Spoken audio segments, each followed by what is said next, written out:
Olá, meus queridos amigos, sejam bem-vindos a mais um novo Josone Leite Dia a Dia com a Palavra de Deus. Hoje temos aqui um grande convidado, um amigo, um professor, um escritor, mas tudo isso eu vou deixar ele se apresentar. É um cara que eu tenho um carinho, um respeito e uma profunda admiração por ele. Se apresente, meu amigo. Bom dia a todos, meu nome é José Albino de Lima, professor Albino, mais conhecido, né? Sou licenciado em Geografia pela Universidade Federal e tenho especializações em Gestão Escolar e Psicopedagogia, respectivamente pela FAC e pela Universidade Estadual Vale do Acaraú. Leciono há mais ou menos 30 anos e estou aqui para desenrolar um pouco de ideias com o nosso querido Josione. E vamos lá. Desde já agradeço pela sua aceitação de vir aqui partilhar. Nós temos uma boa prosa, né? Faz tempo que a gente não ouça essa expressão, uma boa prosa, né? E primeiro de tudo, eu gostaria de começar a falar, eu vou só pedir a licença aqui. Ele é, como eu falei, além de professor, é autor de 2 livros, né? Vamos dizer assim que é um poeta, não é isso? E eu gostaria de você começar a falar, você escreveu primeiro a saga do Jangadeiro, não é isso? Você poder falar um pouquinho desse livro, foi o primeiro, Zé, para vocês aqui. E aonde é que você pode adquirir, com quem, aonde, mais ou menos o que tem contido nessa preciosidade. Eu li, tem umas histórias muito bonitas, certo? O nosso povo aqui de Pindoretama, das praias. Tem uma coisa bem interessante aqui que eu gostei nesse livro, Zé. É você contar uma história verdadeira, não fictícia. Né? Não é uma invenção. Eu vejo as histórias dos personagens aqui são reais, que você viveu, que você experimentou, que você conhece. Então você tem propriedade para falar disso. Como é que você gostaria de narrar um pouco dessa sua preciosidade, desse primeiro livro? Bom, na verdade, nós moramos em um ponto de interlocução entre a praia e o sertão, que é essa região de Tabuleiro. Essa região, assim, dos nossos cajueiros, nossos mangueiros, de um modo geral. Né? E vem uma cultura que se fecha bem nas feiras, a experiência que vem de sertão e a experiência que vem de praia. Então, a minha infância eu curti, vamos dizer assim, vivi muito intensamente nas nossas praias aqui próximo, Caponga, Balbino, Batoque, e tive um contato direto com essas pessoas. E eu vi que a comida deles, a culinária, era assim, de uma maneira especial, até porque o cara... As iguarias são muito boas, né, por sinal, né? Entendeu? O cara não vem da Alemanha para cá comer um peixe por comer. Vi as belezas naturais, os amanheceres e entardeceres na praia. São lindíssimos. Vi a cultura, a beleza do que é a cultura dele, da dança do coco, da humildade, o sentimento de pertencimento que existia entre esses povos da praia. E principalmente uma luta que eles travavam, principalmente Batoque e Balbino, contra a especulação imobiliária, o rico, o milionário que queria tomar a terra do nativo e fazer lá os seus empreendimentos, seus balneários possíveis e imagináveis. Então eu fui sentindo, fui convivendo, tenho muitos amigos nas praias, entendeu? Amigos também da minha mãe, que na verdade até um pouquinho de parentesco.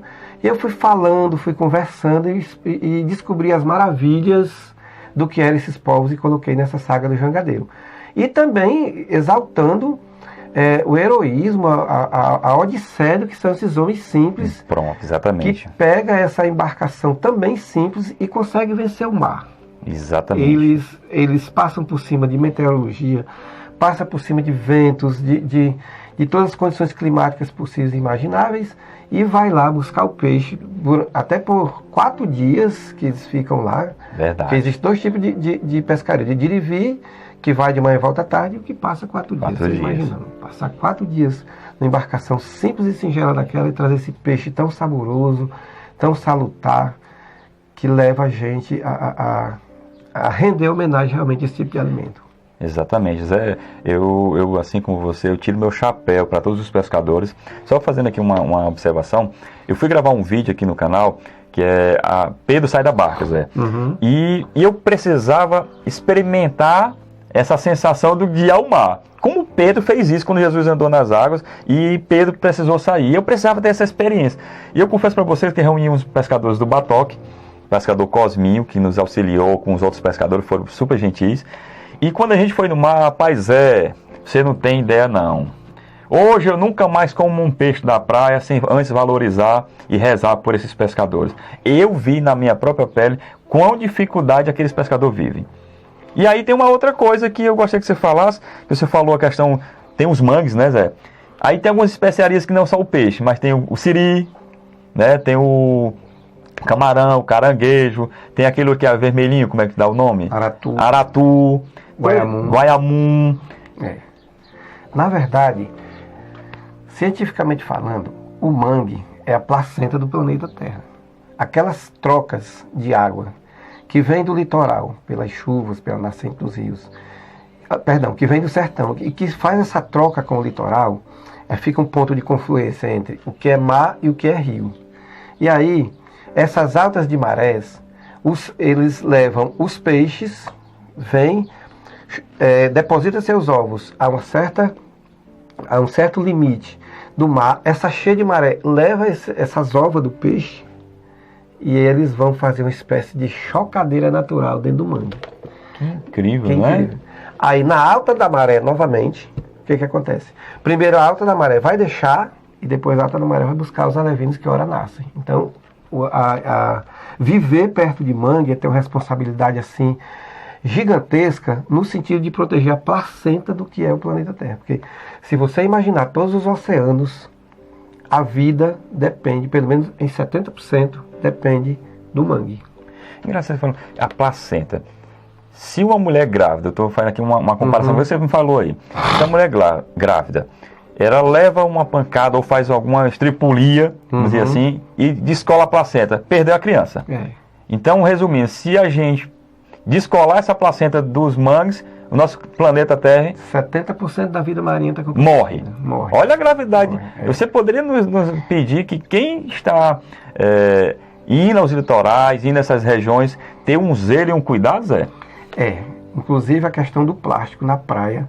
Muito bem colocado. É terrível hoje, assim, os nossos inocentes, de tartarugas e todas as espécies, confundir o alimento do que é o plástico e morrerem tudo, e em grandes quantidades. Se você chegar na plataforma continental, que é mais ou menos 200 a 300 metros de rampa, que é a continuação do continente, digamos assim, aquela parte mais rasa. Aquilo ali é um chão de plástico, de garrafa PET, de tampinha, de tudo aquilo que a gente joga na praia. E aí os coitadinhos se confundem, e aí chega até a morrer, principalmente o plástico, porque o plástico, ele é muito duradouro, anos, né? E ele viaja nas vagas, nas ondas das marés e tudo assim. Uma sacolinha de plástico que você soltar aqui no litoral, talvez você esteja assassinando a tartaruga lá no litoral africano. Olha aí. Coisa parecida. Isso é tão engraçado. Eu fico triste, Zé.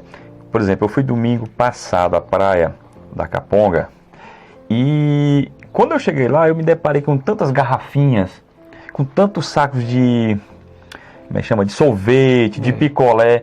E eu fico imaginando como é a ideia de uma pessoa pensar em jogar um lixo desse assim aleatoriamente. Que tipo de cultura que você poderia nos colocar, Zé, para que essa pessoa que comete esse tipo de colocação de lixos na praia possa tomar consciência, de ele ter uma consciência de isso pode voltar-se para ele mesmo? Além da consciência que nós devemos adquirir, uma consciência global, que é todo cidadão que habita esse asteroide pequeno que nós chamamos. E não só na praia, mas em todos os ambientes, né? Em todos os ambientes. A gente tem um sentimento, criado dentro da gente, um sentimento de pertencimento. Que primeiro nós somos algo natural. O mar é nosso irmão, a areia é nossa irmã, a árvore é nossa irmã, a terra é nossa mãe. São Francisco dizia isso, né? São Francisco dizia isso. E se a gente estiver maltratando a natureza, a gente está maltratando nossos familiares, as nossas carnes, o nosso eu. Então, a partir do momento que a gente tentar, assim, ser algo diferente, nesse sentido que nós estamos falando, nessa educação ambiental, as coisas passaram a dar certo, porque nós estamos, na verdade, atirando nos nossos pés. É verdade. Remando contra a maré. A educação ambiental vale a pena. Você que hoje tem essa consciência de não jogar mais lixo nas praias, nas ruas. Olha, a Silviana, minha esposa, ela encontra todo tipo de lixo. Aonde? Dentro do meu bolso. Para ter um descarte correto. Né? E isso é ter consciência. Ah, mas é só um saquinho de bombom. Mas se juntando com 200 milhões de brasileiros jogando um saquinho de bombom, a quantidade de lixo não pode ser acumulado, né, Zé? Eu acho que se os marcianos,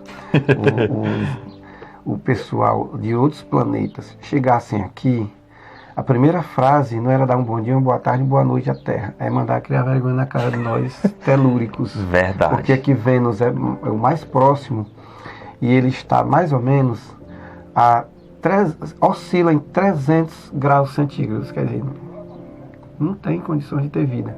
E nós estamos nessa maravilha que é Terra.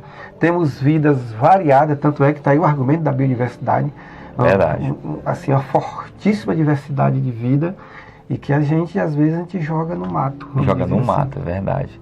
Desperdiça essa oportunidade que Deus nos deu, né? E o fato de você preservar os povos da praia, eles já têm essa consciência. Eles avançaram, eles estão assim, anos-luz à nossa frente nesse contexto. Porque eles amam a praia. Verdade. A praia é deles e tudo, eles sentem ali algo como o tesouro, a menina de ouro deles, e aí eles cuidam mesmo. É verdade. Pelo menos nessas praias em que assim, aquela exploração econômica não chegou terrivelmente. Exatamente. Que ainda tem ainda aquele sentimento de comunidade, aquele sentimento de pertença, aquele sentimento familiar entre os pares que oram à beira dessas praias. É verdade.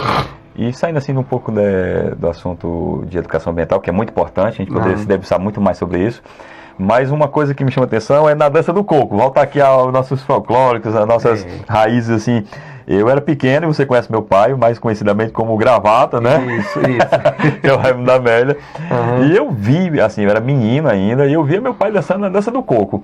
E eu gostaria que você colocasse, assim, você tem mais experiência, sabe muito melhor, de como é essa dança do coco, que eu tenho certeza que muitos jovens da minha idade, de 31 anos, não têm nem ideia do que é isso. Você poderia dizer para nós, Zé? Na verdade, o coco ele faz parte da culinária da praia, né? E da beleza, né?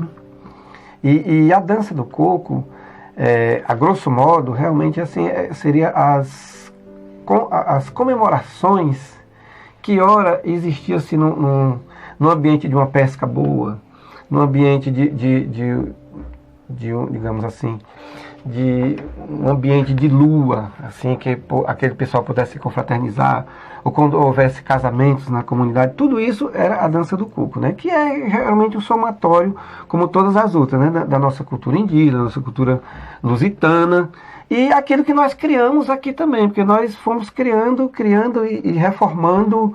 Eu até cito um pouco a capoeira, né? Que nós fomos reformando, pegamos um ganchinho da África e completamos o resto. É como a festa junina, pegamos um pouquinho de Portugal e completamos o resto. Verdade. E a dança do coco também, né? Uma coisa genuinamente nossa que nós, digamos assim, elastecemos alguns... Ela é nascente mesmo aqui do nosso estado, é isso? Não, vamos falar do nosso Brasil. Do nosso Brasil, né? Para não ser egoísta, né? Ou assim, para melhor dizer, os melhoramentos. Os melhoramentos, de alguma coisa que os lusos, os portugueses nos trouxeram. Pronto. E é muito bom, muito bacana, muito fantástico, na verdade. E é engraçado, assim, o coco. O coco, ele é um alimento, assim, eu gosto muito de coco desde pequeno. Hoje eu vejo a molecada saindo para a escola reclamando com queijo, presunto, iogurte, com todo mundo na mesa, e eu me maravilhava quando o papai raspava um pouquinho daquele coco, misturava com café, com farinha para me comer, e ia para a escola feliz da vida quando tinha aquele coco. Só para você ter uma ideia, o tempero de toda essa gastronomia internacional, fantasticamente saborosa, que atrai os turistas de todas as partes do mundo para nossas praias, é parte do coco. Exatamente. O leite do coco, né? Numa peixada é bom demais, né? Não, e também o leite do coco no baião. No baião. Com a sauninha torrada ou as postas de cavalo. Lá, né? Tá dando fome, né, Zé? Ou vontade de ir para praia. Ou vontade de ir para praia, né? Nossa, mas o coco realmente ele pertence a essa culinária deliciosa, né, Zé? Deliciosa. Específica da praia. Específica da praia, né? Das peixadas, né? Dos caranguejos. Um caldo de caranguejo com leite do coco é uma maravilha, né, Zé? É o poder. É o poder, né? É o poder, Nossa, aqui tem alguma história de algum pescador, de alguém que você conhece, né? Que você pudesse narrar bem rapidamente, que você se recorda de alguém assim, especificamente, esse aqui merece ser relembrado aqui? Geralmente, de um modo geral... Todos merecem, né, na verdade. De um modo né? geral, o livro A Saga do Jangadeiro, ele foi, digamos assim, gestado das praias de Iguape até a Praia do Canto Verde. Mas especificamente... Fazendo um percurso pelo litoral aqui, né? A gente pesquisando, conversando, analisando, lendo a respeito... É um trabalho demorado de muita pesquisa, né? Eu acredito. Foi algo em torno de 3 anos. Fora o que eu já tinha, digamos Vivido, assim, genuinamente isso. vivido com esses povos, né? Então, o que acontece? Eu tenho exaltado aqui muita família dos Paés, que são a família do pessoal do Balbino, na qual eu tenho uma proximidade. Chama Zé Paé? O seu Zé Paé, o Miguel, entendeu? Porque como eu tinha maior contato, e assim, não diferencia a história deles, que são jangadeiros, para os demais. Para os demais, de maneira nenhuma. Só que eles têm uma coisa específica, justamente com a Prainha do Canto Verde, que eles foram assim, muito... assim, ferrenhos no sentido de lutar contra a especulação imobiliária e manter o Balbino, como também a Prainha do Canto Verde, para eles. Assim, minha praia, meu tesouro, minha família, estarei tudo aqui lutando contra. É assim que isso foi até o tema de livro. Paula Saldanha, da Rede Globo, escreveu o Balbino em Chamas, né? Então, o foco maior foi o Balbino, não pela proximidade, mas pela densidade do contexto em si, né? É para contribuir nessa questão, né? E de um dessa irmandade foi mais assim, digamos, como é que eu posso dizer, mais profundo no sentido dele ter sido um náufrago. Aí pesou no sentimento, pesou assim, foi mais choro, foi coisa assim mais dificultosa de se falar, porque não é fácil uma jangada virar, você passar 3 dias. Não é mesmo. E você escapar e você vir contar para um livro, né? O que foi mais marcante, entendeu?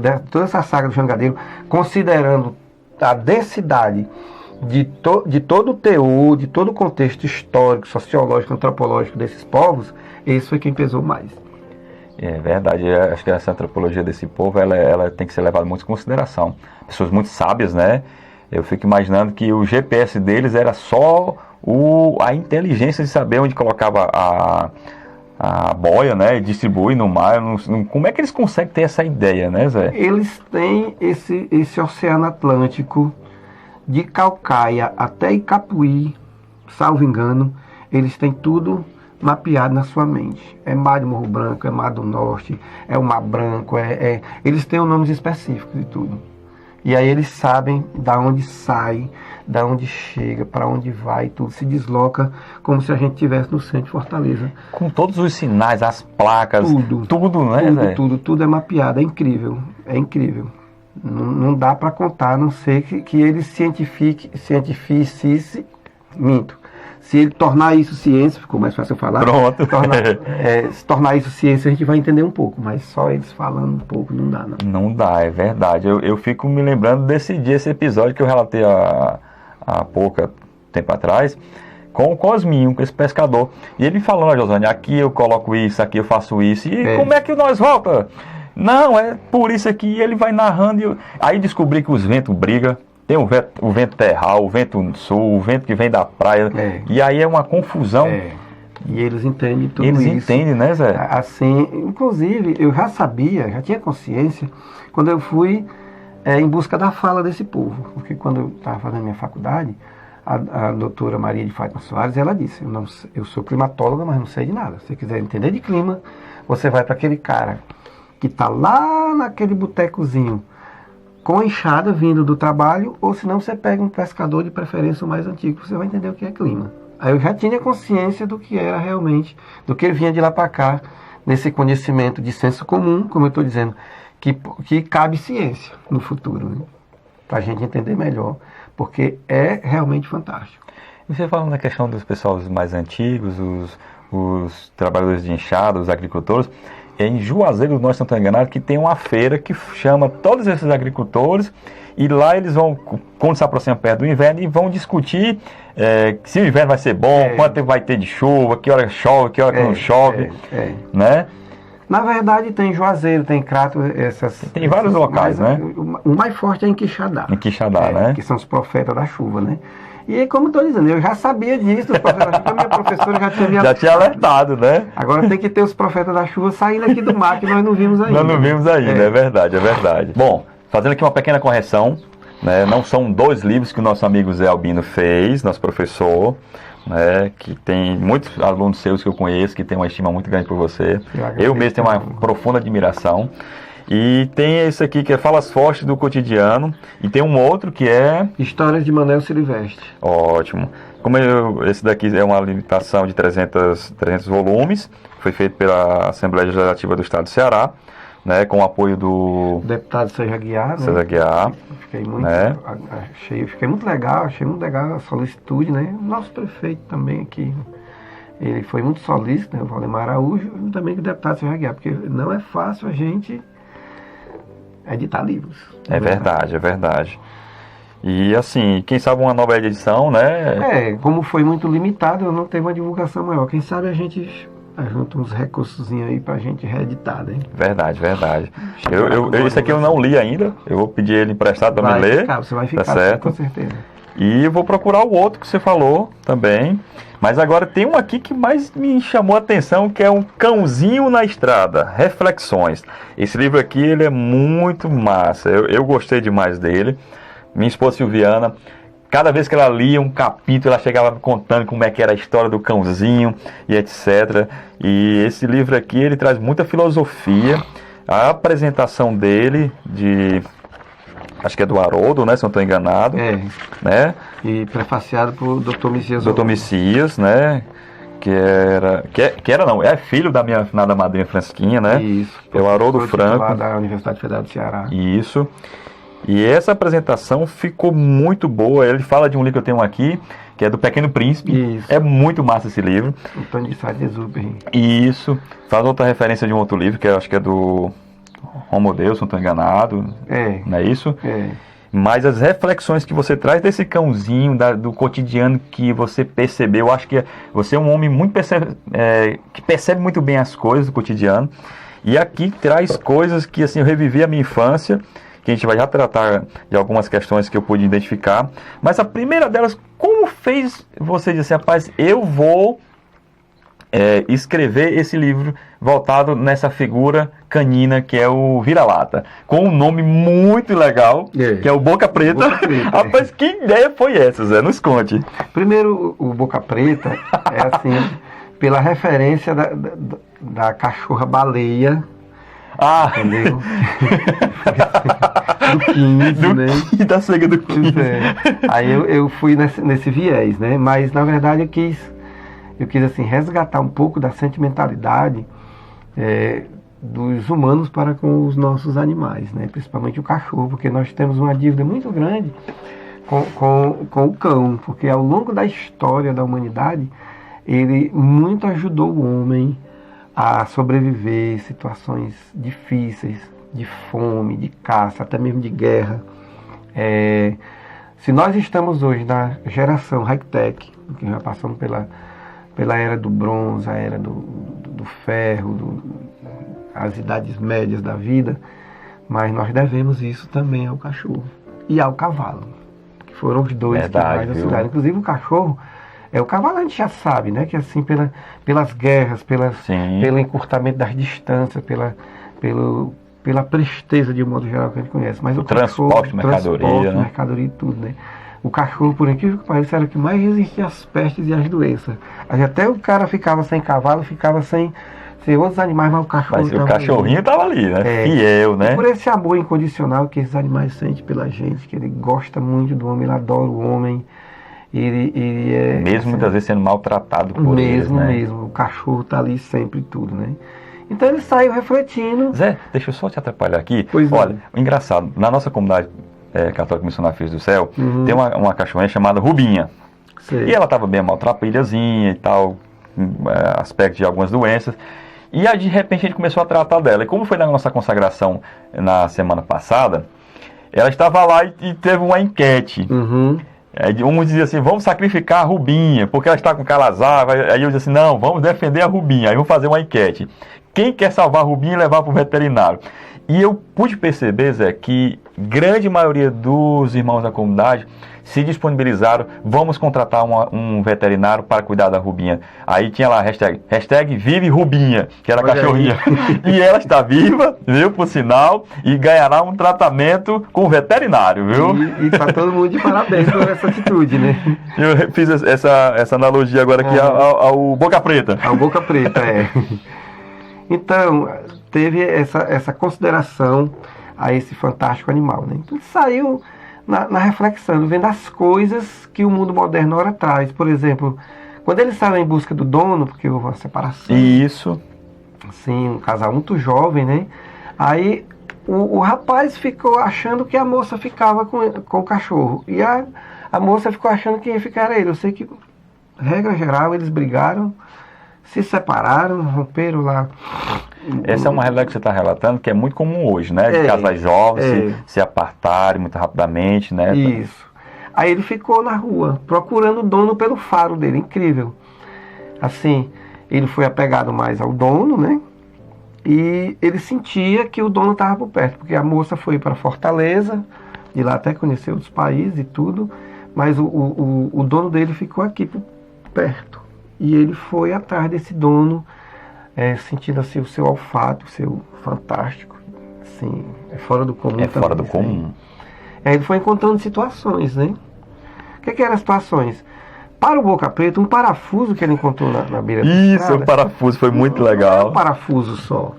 Ele vem assim, desde o tempo da Revolução Industrial. Isso, tem um contexto muito grande aí. A presteza que esse parafuso está apertando um pneu de um caminhão, que atrita com esse asfalto, que hora carrega pessoas, que hora carrega produção. E ele foi vendo essa briga, né? Do moderno com aquele não moderno. Então, e esse moderno, representado pelo parafuso, traz alguma coisa boa? Está trazendo alguma justiça? Está trazendo alguma igualdade? Ou não? Eis aí as reflexões. E isso foi que mais me impressionou. Por exemplo, uma outra coisa, a tampinha da caneta. Rapaz, eu gosto que você falasse um pouco, porque se essa caneta que você nos coloca aqui, ela escreveu muitas histórias, né? Não é isso? Nós sabemos que a caneta é a arma mais potente que existe no planeta. Né? Porque qualquer assinatura de explodir uma bomba atômica. Exatamente. Então ela estava lá isolada e tudo ele refletiu. Ao longo dessa caneta, qual foi a presteza, qual foi a utilidade? Ela somou, ela multiplicou, ou ela diminuiu, subtraiu as coisas? E por que ela está abandonada se ela ainda pode ter assim, uma presteza de fazer o bem? Então não era só um objeto, digamos assim, esquecido sem vida, estrada, esquecido na estrada, mas um objeto que pode desarmar a bomba atômica. Exatamente. E ele refletiu um pouco sobre isso, e daí ele colocou em xeque a racionalidade do homem. Em quase todos os momentos, o cãozinho ele colocou a racionalidade do homem em xeque, depois de perceber. Porque vamos partir do princípio que o mundo é todo armado. Quase 50% de todas as riquezas do planeta é gastado com as forças armadas. E agora tem alguns líderes mundiais que eu considero loucos, sim, não está assim no seu senso, né, de querer aumentar bombas e mais bombas, quando ninguém escapa. O artefato desse aí, chegando às vias de fato, não vai sobrar pedra sobre pedra. Aí eu fico me perguntando, será que eu estou aqui dando essa entrevista, falando um pouco sobre esse papo tão interessante? E eu estou lhe considerando porque você tem uma arma e eu tenho também. Porque o mundo é assim. O mundo vive uma paz armada. Eu acho que não precisou de tantas armas, de tantos canhões, de tantos rifles, para que eu fique sentado aqui conversando contigo, esse papo tão salutar. E ele refletiu sobre isso. É uma paz armada? E a paz existe?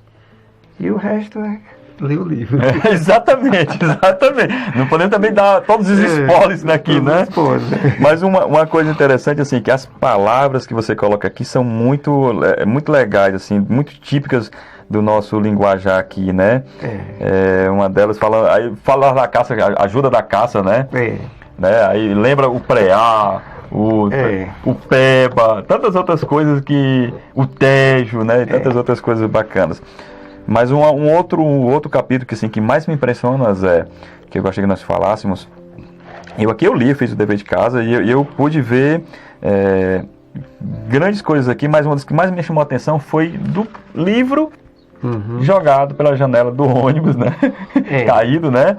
E que ficou à beira do caminho, e ele se preocupou, olha que engraçado, que eu achei impressionante, a preocupação do cãozinho quando ia chover, que o livro ia estragar, né?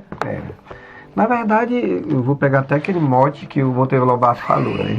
O país se faz com homens e livros. Exatamente, né? É verdade. A gente não consegue caminhar em canto nenhum sem os livros, isso aí é senso comum, isso aí é uma realidade. E ele teve pena de algo tão valioso estar ali no asfalto, né? Ele faz até uma crítica que passou um carro por cima. Por cima. Um trio, assim, eu só perdoo porque foi um caminhão de desenvolvimento que era transportando as hélices da energia eólica, que é uma energia limpa, né? Até nisso ele não esqueceu. Muito bem observado, né?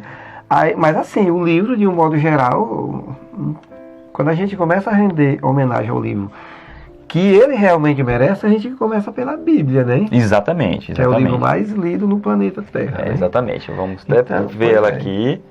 Pois que então, a Sagrada Escritura. A Sagrada Escritura. Então, o livro é um livro, né? Ele teve essa percepção, né? Ficou assim, achando estranho, porque assim, se fosse assim, um aparelho eletroeletrônico, se fosse assim, alguma outra coisa, será que ia deixar no asfalto a esmo? Verdade, vamos supor que tivesse ali um smartphone hoje. Possível, dificilmente, ou eu acho que não existiria essa possibilidade de alguém passar e ele ficar ali despercebido. Logo alguém acharia bem rapidinho, né? Pois é. Que pena que ele foi resgatado pelo senhor que passava, gostava muito de leitura, e trouxe do livro para ele, né? Mas um livro é feito para ser assim, como é que eu posso dizer, intensamente usado, rabiscado, degustado. Eu não tenho livro em casa, assim, aliás, pouquíssimos livros. Eu compro, empresto e deixo ele circular por aí, levo para a biblioteca da escola. Assim, para mim, eu nunca teria uma biblioteca. Assim, guardo assim, o respeito por quem tem, tudo por quem... Mas para mim não, eu tenho essa ideia, vocês vão usando aí, vai emprestando e tudo, e estamos começando. Eu sou um pouco mais difícil nessa hora aí. Até os que eu emprestei que não me devolveram, é uma briga medonha. Eu me devolvo meus livros, certo? Quem eu emprestei, por favor, que eu não lembro, me devolva. Eu gosto de livros, apesar de ser um jovem que assim descobriu a leitura muito tardia, sabe? Eu acho que eu poderia ter vivido. Essa estimulação, Zé, pela leitura, ela tem que ser voltada logo muito cedo, né?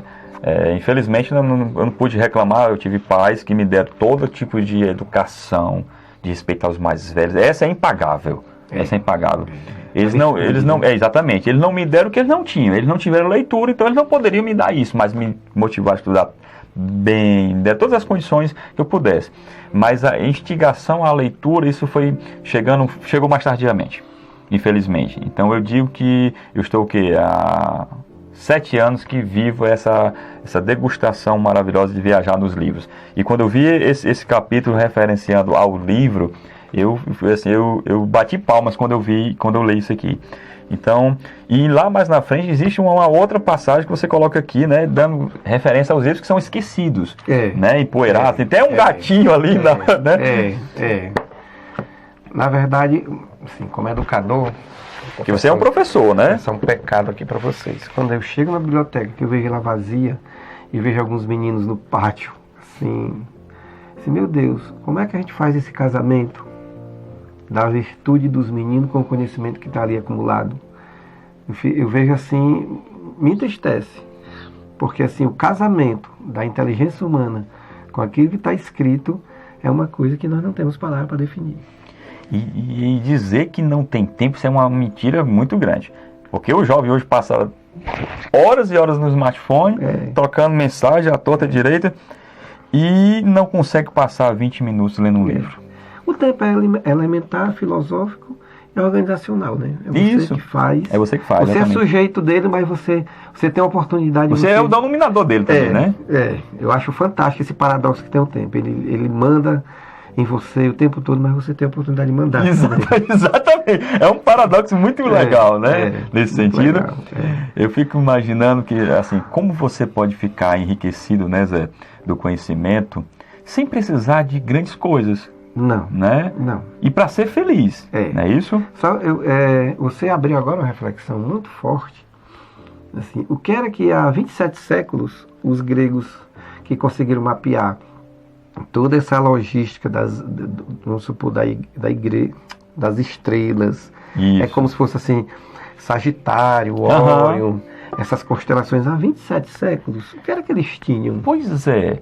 Você pega você pega lá um Platão da vida, você pega lá um Aristóteles, né, mais recente agora, e esses caras trazerem reflexões assim absurdas para o tempo de hoje. Eu acho que o que existia naquela Ele não época vivia era uma coisa né? chamada de foco. É verdade. Eu acho que eles viviam muito e tudo. Os gregos eram muito vaidosos, muitos festeiros. Uhum. Agora eles tinham uma coisa, o foco e o tempo bem administrado. Porque hoje, se você tem uma leitura e tudo, mas de repente vai que você torce um time, aí você quebra um pouquinho daquele paradigma ali, um pouquinho daquele tempo ali, aí, como é que está o meu time?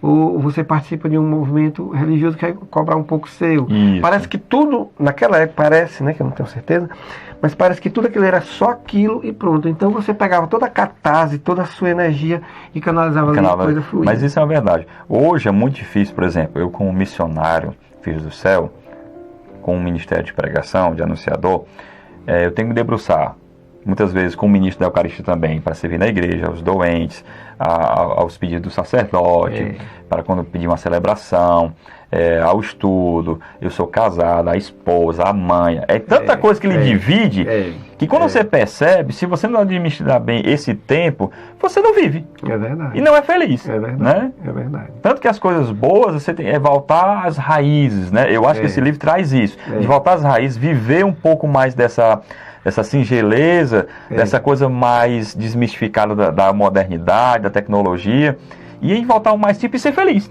Viver na simplicidade. Como eu morei sempre em Pinoretama, eu não tive muitas experiências de cidade grande, não conheci um outro país ainda.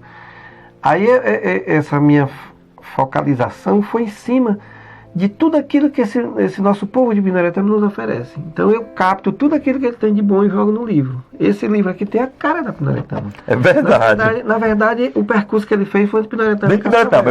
Os caminhos, né, que eu vi aqui, né? Porque primeiro o dono dele passou pelos engenhos. Os engenhos. Fez essa volta. Os rios, você relata aqui, né? E chegou até Cascavel e tudo isso. Cascavel, as feiras, né? As bodegas, né? As bodegas, tudo isso.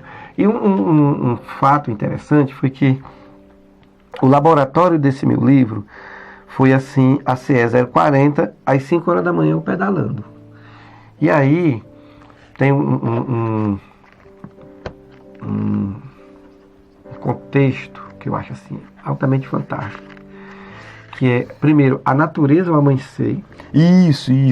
E todos assim, os animais, os pássaros, o comportamento. Cantar, eu vi que você relatou bem isso aí. As flores, assim, na nossa pequeníssima mudança de estação, nós não temos uma estação aqui, é só o inverno e verão. É o sol e um pouquinho de chuva, né? Nós não temos as 4 estações definidas. Mas alguma coisinha, alguns nuances, assim, de alguns pezinhos de flores, de alguns pássaros e tudo. Temos pequenas mudanças que a gente passa despercebido. Por exemplo, eu vou para, vamos supor que eu trabalho em Fortaleza. Eu estou aqui arrumado na minha roupa jeans, no meu perfume, com a minha sacola de livros, e eu estou focalizado, cadê o ônibus? Cadê a Topic? Cadê o transporte e tudo? Um amigo chega, conversa e tudo.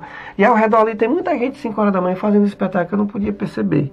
E Deus me deu a honra de eu perceber isso aí, colocar aqui. Muito bem percebido. Eu vi que você colocou o jovem, né, que gostava de futebol, tentou vir no futebol, depois foi para a área da medicina. É uma história muito bonita. E muitos que passa despercebido, como você falou. Esse acordar cedo seu aí, que você nos traz, ela traz a gente contemplar algo que, se a gente não acordar cedo, não contempla, não vive, né, Zé? E esse jovem aí, foram vários jovens, realmente existiu, só não vou citar os nomes aí. Realmente existiu pessoas que tiveram assim, o poder de começar tudo. Aquela pessoa, na qual eu vi ao longo desses quase 30 anos de sala de aula, tinha todo o poder para ser assim, um grande artista, um grande jogador e tudo. Aí a vida trouxe o madeiro da vida, pesou e não deu. o madeiro da vida, de certa forma, até financeiro mesmo, ou de incentivo familiar. Mas hoje eu encontro ele no meio da rua com uma outra profissão e bem obrigado. Olha aí. Muito bom, porque tem gente que no meio do... cai no... Então, a exaltação a essa pessoa, tem o meu respeito e a minha consideração, por ter, assim, de certa forma, recomeçado e recomeçado bem. Que alguns outros não conseguem. E o cachorro vive isso aí.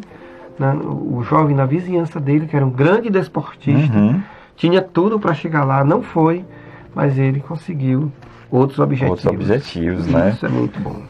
Uma outra coisa que você colocou, saudades profundas, eu achei muito interessante essa figura, né, de uma fogueira, uma cantora, uma pessoa cantando, um violão. A gente não vive mais isso, né? Essa singeleza, né? Assim, honras e glórias à internet, às redes sociais, ao mundo byte. Muito bom. Acho isso, assim, fantástico. Eu lembro assim... Nós mesmo estamos utilizando isso, né? Sem comentários. Se quiser me ver enraivecido, alguém critica a internet perto de mim, pelo amor de Deus. Porque eu ainda fui da época que eu fui, assim, o dedo, assim, procurando a dedo o livro para me ler na Biblioteca Pública Municipal de Fortaleza. Ou até fazer algumas pesquisas. E hoje, assim, como nós já falamos do tempo que a gente administra, ele é nosso também, né? Rapidinho a gente digitaliza e a gente consegue ler, a gente consegue ganhar tempo, a gente consegue... Aquele livro 1 que eu li, agora eu leio 3, leio 4, tudo por conta dessa situação. Mas eu acredito que nós não deveremos esquecer de coisas também boas que está na concomitância disso. Exatamente. Assim, eu não posso dizer assim, é só a internet que é maravilhosa, quando tem assim, um colega meu que possa tocar um violão, que possa me trazer um sentimento salutar nessa sociedade tão estressante, tão ligeira, tão líquida que a gente vive. Então, assim, o entardecer numa praia, que coisa fantástica. É lindo, né? Por que não andar de bicicleta hoje ainda? Exatamente. Então, eu acho que essas coisas, elas são, assim, são bens inalienáveis. É verdade, concordo. Como também a internet eu considero um bem inalienável. Sim, com certeza. Às vezes vê a galera prostituindo totalmente a internet, e a que mais se valia dele é a internet. Que é a internet. Que é a internet. Zé, cara, assim, eu fico feliz demais. Só faltando aqui a questão de pedalar. Antes mesmo agora para te receber lá na CE, na dita CE 040, eu vi quantas pessoas pedalando, isso todo final de semana eu vejo. Então isso é fantástico, é muito bonito, né? É o meu sonho voltar a pedalar, certo? Um cãozinho na estrada, reflexões. Uma obra de José Albino, um grande autor, um grande professor, sabe? Tenho uma grande admiração. Zé, obrigado pelo se aceitar. Pela oportunidade. Viu? Para finalizar, nós temos um minutinho. Dê uma motivação para essa juventude nova que está surgindo, para a leitura e para o mundo. Primeiro, parabenizo pela assim, a sua estrutura, pela sua ideia, pela essa sua vibe, que eu acho assim, você está no mundo, você está na globalização, você está no centro da coisa. E, jovens, amem os livros. Ame a sua internet, ame a sua juventude, ame o seu esporte, mas não se esqueça que aquele rapazinho que está guardadinho, silencioso, lhe contemplando, lhe paquerando, queria que você desse uma chance para si mesmo em você poder manuseá-lo e degustar da melhor forma possível. Olhe que ele está bem pertinho de você. Muito bem. Muito obrigado a mais um Josônio Leite Dia a Dia com a Palavra de Deus e até o nosso próximo encontro, tá bom? Não deixe de se inscrever, dar seu like, comentar as sugestões e rezar por nós também cristãos, tá bom? Deus abençoe a todos. Tchau. Deus abençoe todos nós. Amém.